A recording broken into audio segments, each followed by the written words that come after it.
Welcome to another episode of the Redesigned podcast, and this week we're talking about Apple. Are they cooked? Is Tim Cook cooked?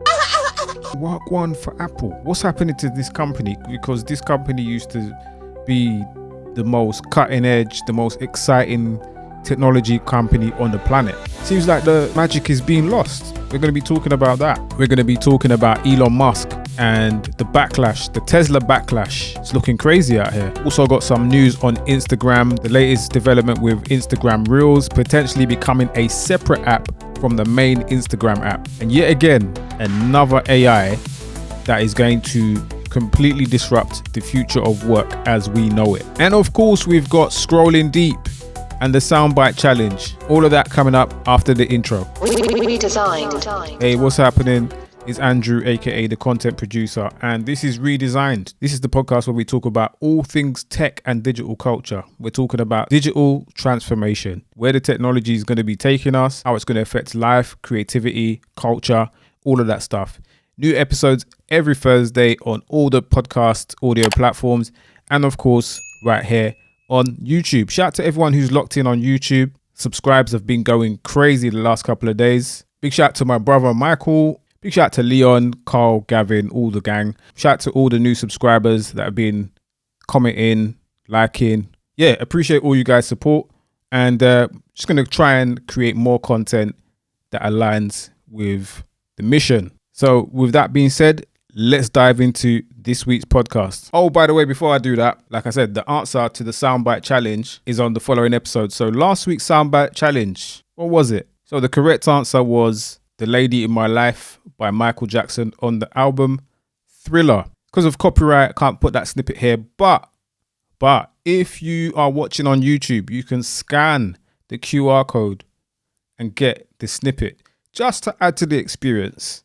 It's a little thing I'm trialing out, and I might actually do more stuff with that.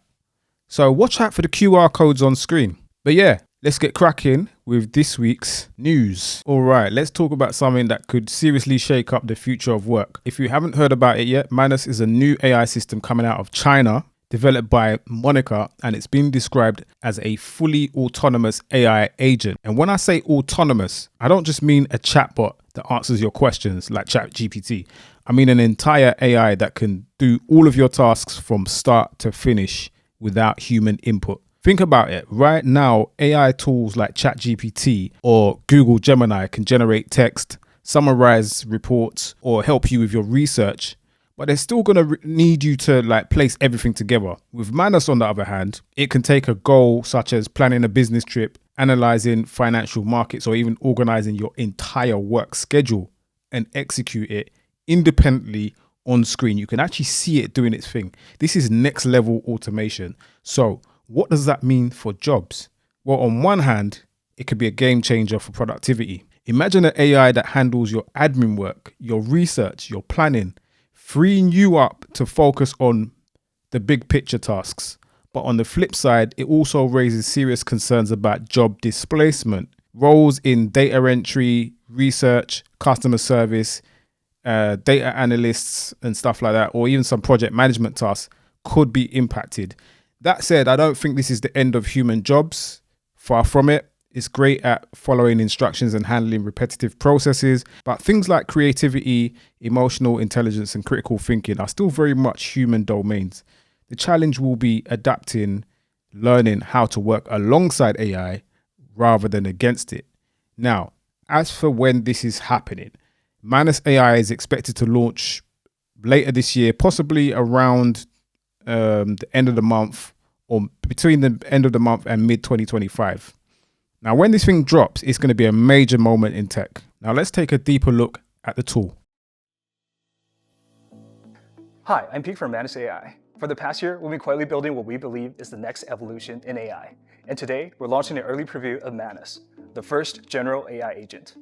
This isn't just another chatbot or workflow. It's a truly autonomous agent that bridges the gap between conception and execution. While other AI stops at generating ideas, Manus delivers results. We see it as the next paradigm of human-machine collaboration, and potentially a glimpse into AGI. Now let me show you Manus in action across 3 completely different tasks. Let's start with an easy one. In this example, we'll ask Manus to help screen resumes. I've just sent Manus a zip file containing 10 resume documents. Since each Manus session has its own computer, it can work like a human. First unzipping the file, then browsing through each resume page by page, and recording important information to documents. Manus works asynchronously in the cloud, which means you can close your laptop anytime, and Manus will notify you when everything is complete. Of course, you can also give Manus new instructions at any time. Here I've sent Manus 5 more resumes. After carefully reading all 15 resumes, Manus provides its ranking suggestions, along with candidate profiles and evaluation criteria as supporting materials. This is pretty good, but I prefer a spreadsheet. Let's have Manus create one. Manus has its own knowledge and memory, so it can teach Manus that the next time it handles a similar task, it will deliver a spreadsheet right away. So, what do you think? Is AI like Manus a tool that will help us, or is it something we should be worried about? Hit me up with your thoughts in the comments, and let's keep the conversation going. Okay, Instagram. I have a kind of love-hate relationship with Instagram. I've been on there for about maybe 14 years. I think I joined Instagram in 2011. I think so. I think it was 2011. And through all the ups and downs and the changes, it's been a journey. It's been a journey. You know, they've had an identity crisis since TikTok has come out. We'll talk about TikTok in a moment because there's only 75 days left from the time of this recording for the TikTok extension in the US. So what happens after that? Nobody knows. But I'm hearing rumors that Instagram Reels could become a separate app. Now, how does this make sense? Now, remember there was a antitrust violation lawsuit that Meta were going through. That's around the corner now. So the trial will be on the 14th of April, I believe. So that's about the antitrust violations, and that's by the Department of Justice are holding them accountable. So depending on the result of the trial, that could influence what happens to Instagram as an app, because their recommendation, if they lose, their recommendation is to actually sell Instagram. So imagine the impact of that. If Meta sells Instagram, that means Instagram is going to go to a different owner, and then obviously only God knows what's going to happen to the platform after that. They may introduce new features, they may completely turn it on its head, because you know, new ownership always changes the direction of the product. If you look at how Twitter was before Elon Musk purchased it and compare it to now, you see what I'm getting at. So with the antitrust violation trial, if Meta are found guilty, what can they do? But preemptively, they could make Reels a separate app. You see why this is starting to make sense? If they make Reels a separate app, and a lot of people would like that, especially the photographers and the artists, graphic designers, illustrators, people in that realm, that might be a major opportunity for them. A lot of people would celebrate that and just use Instagram as they were using it before, to share pictures of their family and friends rather than making videos and stuff like that. So those who want to be involved in the creation of videos and, you know, high production, all singing, all dancing videos, they can go over to Reels if they want to. So that might actually be a good thing. So how does this benefit them? So if you look at it, Instagram Reels makes up more than 50% of Instagram's engagement. So it is practically the most important asset that Meta has when it comes to their platforms, apart from WhatsApp and Facebook. Instagram Reels is massive. So if they don't separate Instagram Reels from Instagram and they lose this trial and then they're ordered to sell, what happens to Meta? They've only got WhatsApp, Facebook, and obviously the other stuff that they're doing, Oculus and stuff like that. That could be a major L. However, if they separate the app and Instagram Reels is its own separate app, they can compete with TikTok and also retain that massive user base who are active posting and consuming Instagram Reels. So 14th of April, that's the date that you need to keep in mind. Let me know in the comments, do you think it would be a good idea for Instagram to separate Reels from Instagram? Drop a comment in the comment section, and yeah, as always, let's keep the conversation going. Oh, and I mentioned about TikTok. So TikTok is approaching the deadline, which is the 5th of April, where they find out if there's going to be an offer. Is that offer going to go through? Are they going to sell? Whatever happens, it all depends on the US government, Donald Trump, ByteDance, if they come to some sort of agreement. Who knows? But yeah, 5th of April. April is looking tense. It's the beginning of the new financial year. April is looking tense, and there's been so much news when it comes to tech. This year has been insane. It's been insane. But yeah, as I said, I'll keep you up to date with all the latest developments, and yeah, so just keep your eyes and your ears open, I guess. It's time for the soundbite challenge, where I drop a short sound clip and you have to decide, well, not decide, well, you have to guess what it is. The correct answer will get 50,000 in cash. That's what I'm going to give away. Yeah, I got your attention, but I'm not doing that. There's no way I'm doing that. But yeah, but if you're ready for it, I'm going to count it down in 3, 2, 1. If you want to catch it again, you got to rewind it. So there's an ongoing saga between Elon Musk, Tesla, and the public opinion that's been dominated headlines recently. Let's start with what sparked it all. Now, Elon Musk, seen as a visionary entrepreneur, recently he's been facing a lot of backlash. Now, his political involvement and increasingly divisive public statements has triggered a wave of criticism across social media, mainstream media, and all the different news outlets. The president is asking people to buy Tesla cars right now. What's your response to that? Absolutely not. I will never buy a Tesla car. Now, what started initially as, occasional controversial tweets is now evolved in something a lot more damaging for Elon Musk and his companies as well. Protests have erupted outside Tesla showrooms. There have been calls for boycotts, and they've gained quite a bit of traction online. But now we're starting to see a little bit of financial impact. Well, maybe not a little bit, a big bit.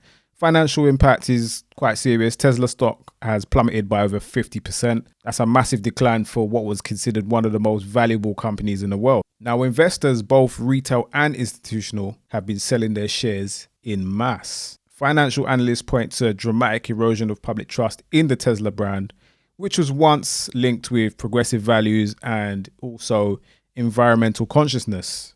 Looks like there's been a massive U-turn. Perhaps most concerning for Tesla's long-term prospects is the wave of current owners selling their cars. So in a big display of consumer activism, thousands of Tesla owners have listed their cars for sale, explicitly citing Elon Musk's behavior as the motivation for getting rid of their cars. Now, this trend has been particularly visible among public figures. Quite a few celebrities who were once proud Tesla ambassadors have publicly distanced themselves from the brand. So what's really interesting, amongst all the backlash, Donald Trump, US president, has emerged as one of Elon Musk's most vocal defenders, to the point where he's even publicized the fact that he's going to be buying brand new Teslas and stuff like that. It's crazy. Now, these supporters further polarized public opinion, with some viewing Donald Trump's endorsement as validation of their concerns rather than reassurance. So that just goes to show people are increasingly making purchasing decisions based on the perceived values and actions of a company's leadership. So if a company's values are not in alignment with what they believe in, obviously it affects sales, it affects their decision making when it comes to buying stuff.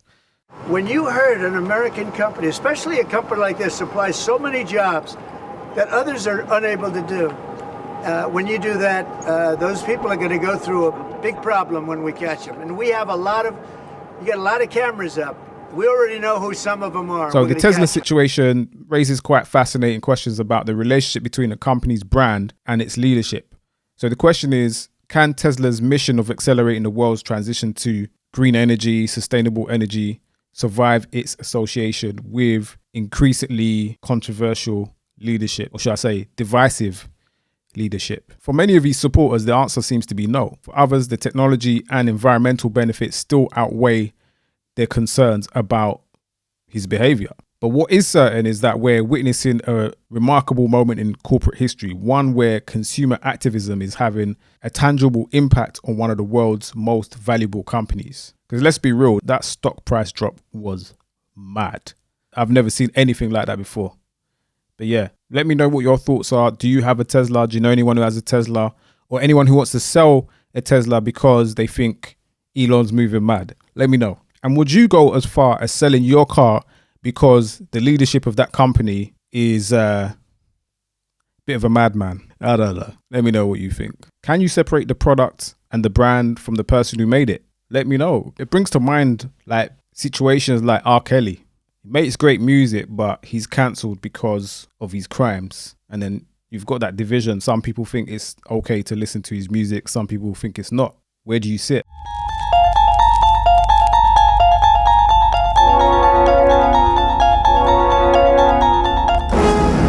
You are scrolling through an endless digital labyrinth where strange websites, bizarre posts, and conspiracy theories collide.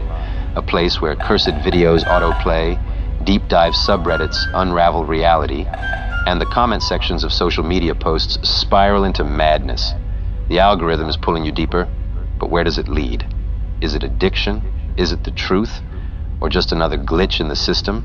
Welcome to Scrolling Deep. Scrolling Deep. Scrolling Deep. That time again where we're going to be scrolling deep. Let's look at what I found this week on the internet. Grab your popcorn, grab a drink. And if you are listening on audio only platform, this is a time where you might want to save this for later. You know, you might want to go and check out the YouTube because the visuals, yeah, that's the only way you're really going to experience this properly. But yeah, let's continue. Hey, how much to let me win an argument? 100. Get in. For $50 more, I won't tell you how to drive. Great. Every year I have to go to your family's house for the holidays. I want to spend the holidays in my house for a change. Is that so much to ask? You're right, baby. I'm sorry.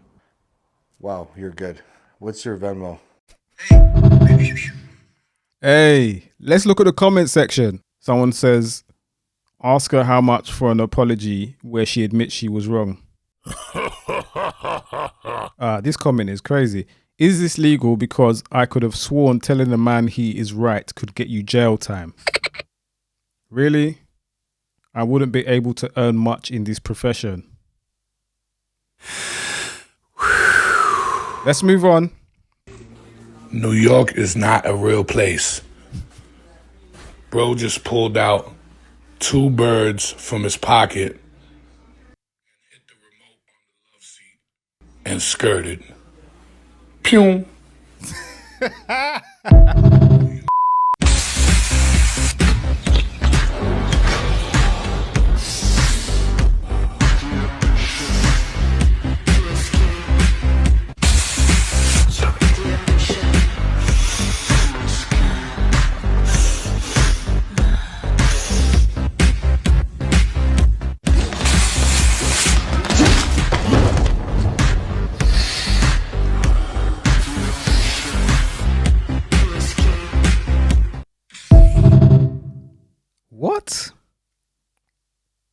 What the? Yeah, links are definitely pushing the boundaries with that one. That's enough internet for me today. Let's just move on, man. See what happens when you don't put your phone down. You're just constantly scrolling. All types of madness. This is why we're so distracted. We need to focus. We need to focus, man. You focus. Stop procrastinating. Let's go for a quick break. Suitable microsystem for my son. Come to Tandy. We've got helpful people who'll give you sensible advice. Got a battery for my car. If you're going to have a one-to-one with someone, wouldn't you rather have it with a mobile phone service that's growing fast? However, whenever, wherever you want it. It's the new PC. Activa. From IBM. Now we're looking at what many are calling the slow decline of one of tech's most iconic companies, Apple. Is the company that revolutionized personal computing, music, and mobile phones now fading into mediocrity? Let's find out. Remember the excitement in the air when Steve Jobs unveiled the first iPod? I remember it was like it was yesterday. I used to work in a John Lewis department store in the electronics department. And I actually used to sell iPods when they first came out. It was an exciting time. It was a very, very exciting time for technology. I remember it was like around 2002. Yeah, around 2002, 2003, those times. And I remember the keynote as well. The way he just walked across the stage promising 1,000 songs in your pocket. That historic moment changed not just how we listen to music, but how we interact with technology itself. You know, Apple have created so many products that have influenced culture over the years. You know, the iTunes Store, the iPod Mini, the Nano, then the iPod Video eventually. Each release built upon the last, creating not just products that people talked about, but basically created digital culture. Each release built upon the last, created not just products, but cultural capital. Like it became part of the fabric of society. When you saw those white headphones, you just knew what time it was. Everyone wanted a part of it. Now you got the iPhone in 2007, probably the most transformative consumer technology in our generation. Once that iPhone came out, that was it. Game over. That's what has led us to where we are now. But something has changed at Apple. Under Tim Cook's leadership, the company has become the first to reach a $3 trillion market cap. That's an undeniable business success. Yet for a lot of loyal customers, including myself, the magic seems to be evaporating. Listen, Apple keynotes used to be events we marked on our calendars. Yeah, the anticipation, the speculation, the excitement, everything we just used to guess what we're going to see next. Those presentations were more than just product announcements. They were cultural moments. But now they're starting to feel a little bit predictable. You know, they're giving you incremental improvements, but higher price tags. You know, the formula's becoming all too familiar. It's too samey. And the problems facing Apple aren't just about innovation fatigue. I mean, they're definitely getting tired.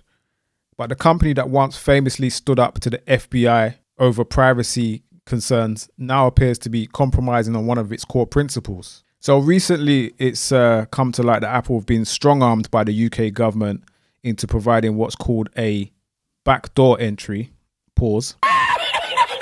into iPhones. So that basically means that UK authorities could potentially have access to all your photos, emails, and the contents of your phone with users having not much choice. Apple says that it can no longer offer its most advanced security for users in the UK after the government asked for the right to see files that are hidden behind the tech giant's encryption tool. A row broke out between the government and Apple when it was reported that the government requested the right to see that data through something called a technical capability notice. Now, it's important to say the government won't confirm or deny whether it has actually asked for that notice or issued that notice. But Apple saw it as an attack on people's data privacy. And now they say that because of this request and other data breaches in the UK, it's not able to offer that protection for its customers. And all of this comes at a point where data privacy is really it's becoming a hot topic around the world. You saw JD Vance criticizing people and leaders in Europe and in the UK last week over data privacy concerns. So it's a big step for Apple, but also it's kind of the next step in a row around data privacy. So for a company that built their brand and their marketing campaigns around privacy, this feels like a massive shift into Orwellian territory. If you've read the book 1984, you'll know what I'm talking about. If you ain't, go grab the book. I'm not gonna lie, I haven't read all of it, but I've read probably 3/4 of it, and I'm still reading it. It's a bit of a difficult read, but yeah, that kind of gives you an insight into like where we are heading in terms of society and the world order as it is today. Less privacy, more control, more government control. Yeah, it sounds a bit conspiracy theory like, but you know, as we've seen in the last 5 years, you know, sometimes conspiracy theory is not always conspiracy theory, you know what I'm saying? But that's for a different topic. Meanwhile, rumors are circulating about a foldable iPhone, which is planned for 2027 with an expected price tag of around £2,000. 2,000 gold coins for a mobile phone. Not making sense. Make it make sense, Apple. Not gonna lie, this seems less like innovation and more like exploitation.